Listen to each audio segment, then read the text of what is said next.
ഇതാണ് mahkota dewa plant കേട്ടോ. എന്ത് രസമല്ലേ കാണാൻ, പച്ച ഇലയും നല്ല ചുവപ്പ് ബൾബ് പോലെയുള്ള ഫ്രൂട്ട്സും അല്ലേ. ഇത് നിങ്ങളുടെ വീട്ടിലുണ്ടോ, ഇതിനു മുമ്പ് കണ്ടിട്ടുണ്ടോ, ഒന്ന് കമൻറ്റ് ചെയ്യൂ കേട്ടോ.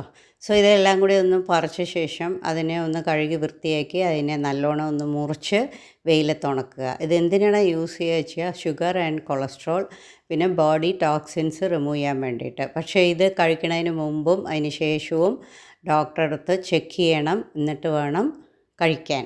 അഥവാ ഇത് ഒരു 2 എടുത്തിട്ട്, ഉണങ്ങിയത് 2 എടുത്തിട്ട് വെള്ളം തിളപ്പിച്ചിട്ട് ആ വെള്ളം കുടിക്കുക കേട്ടോ. പിന്നെ അതിൽ തന്നെ 2-3 പ്രാവശ്യം നമുക്ക് വെള്ളം ഉണ്ടാക്കാം. പക്ഷേ ഇത് ഡോക്ടറോട് കൺസൾട്ട് പറയുകയും വേണം കേട്ടോ. പിന്നെ ഇത് ഉണങ്ങിയത് വേണ്ടവർ, ചെടി വേണ്ടവർ, കുരു വേണ്ടവർ എല്ലാവരും ഡിസ്ക്രിപ്ഷനിൽ നമ്പറുണ്ട്, കോണ്ടാക്ട് ചെയ്യൂ കേട്ടോ. ഓക്കെ. ഈ ഫ്രൂട്ട് നേരിട്ട് കഴിക്കരുത് കേട്ടോ, നമ്മൾ മറ്റുള്ള ഫ്രൂട്ട് കഴിക്കണ പോലെ. ഓക്കെ. Happy gardening.